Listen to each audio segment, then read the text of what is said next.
జోహార్ రామోజీరావు గారు, జోహార్ రామోజీరావు గారు, జోహార్ రామోజీరావు గారు, జోహార్ రామోజీరావు గారు, జోహార్ రామోజీరావు గారు, జోహార్ రామోజీరావు గారు, జోహార్ రామోజీరావు గారు.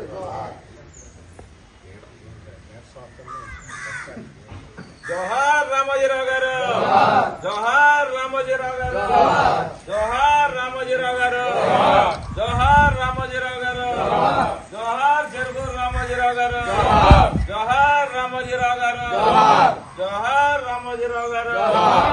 ఇద్దరు ఎక్కువ రామోజీరావు గారు వస్తే చేసి మీరే ఎక్కువ. జోహార్ రామోజీరావు గారు, జోహార్ రామోజీరావు గారు, జోహార్ రామోజీరావు గారు. అమర్ రహే రామోజీరావు గారు, అమర్ రహే చెరుకూరి రామోజీరావు గారు, అమర్ రహే రామోజీరావు గారు, అమర్ రహే రామోజీరావు గారు, జోహార్ రామోజీరావు గారు, జోహార్ రామోజీరావు గారు, జోహార్ రామోజీరావు గారు, జోహార్ రామోజీరావు గారు, జోహార్ రామోజీరావు గారు, అమర్ రహే రామోజీరావు గారు, అమర్ రహే రామోజీరావు గారు, అమర్ రహే రామోజీరావు గారు, జోహార్ రామోజీరావు గారు. ఈరోజు ఈనాడు అధిపతి ఉషోదయ సంస్థల యొక్క వ్యవస్థాపకులైనటువంటి రామోజీరావు గారు మన మధ్యన లేరంటే చాలా బాధాకరం. తెలుగు జాతికి ఒక వెలుగు దివిటీలాగా తెలుగు జాతికి ఎప్పటికప్పుడు ఒక దిశానిర్దేశం చేస్తూ గత 5-6 దశాబ్దాలుగా ఆయన తెలుగు జాతికి అందించినటువంటి సేవలు అమోఘమైనవి.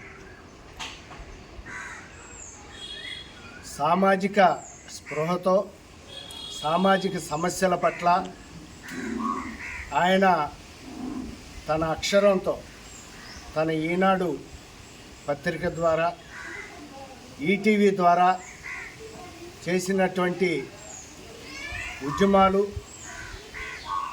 చేసినటువంటి పోరాటాలు, అలాగే రాష్ట్రంలో దేశంలో జరుగుతున్నటువంటి నిరంకుశ పరిపాలన మీద, నాయకుల మీద ఆయన చేసిన పోరాటాలు, రాజీ లేని విధానాలు అవి ఏనాటికి కూడా మరువలేని.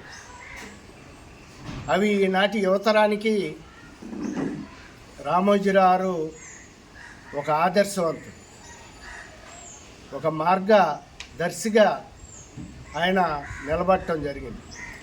ప్రత్యేకంగా నాకు రామోజీరావుతో ఓ వ్యక్తిగతమైనటువంటి అనుబంధం. ఆయనతో కలిసి సారా వ్యతిరేక ఉద్యమంలోనూ మద్య వ్యతిరేక ఉద్యమంలోనూ సుదీర్ఘంగా 5-6 సంవత్సరాలు 1990 ఆ సంవత్సరాల్లో కలిసి పోరాటం చేయటం జరిగింది.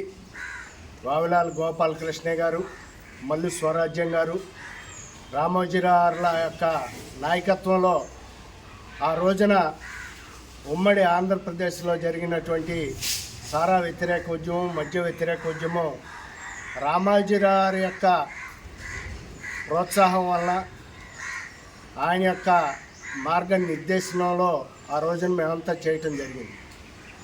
ఆ సందర్భంగానే హైదరాబాద్లో కానీ విజయవాడలో కానీ ప్రత్యేకంగా మా స్వస్థలం కృష్ణా జిల్లా ఉయ్యూరు గ్రామ పంచాయతీలో మేము మద్య వ్యతిరేక సదస్సు పెట్టినప్పుడు ఆ రోజున రామోజీరావు ముఖ్య అతిథిగా విచ్చేసి ఆయన ఇచ్చినటువంటి, మా ఉయ్యూరు గడ్డ మీద నుంచి ఆయన ఇచ్చినటువంటి పిలుపు, సారా వ్యతిరేక ఉద్యమం తర్వాత రెండో దశ అయినటువంటి మద్య వ్యతిరేక ఉద్యమానికి ఒక పిలుపులాగా అందుకొని ఉయ్యూరులో ఆ రోజున రామోజీరావు మేము నిర్వహించినటువంటి మద్య వ్యతిరేక సదస్సులో ఇచ్చినటువంటి పిలుపు రాష్ట్ర వ్యాప్తంగా దావానంలాగా వ్యాపించి పెద్ద ఎత్తున రెండో దశ ఉద్యమం.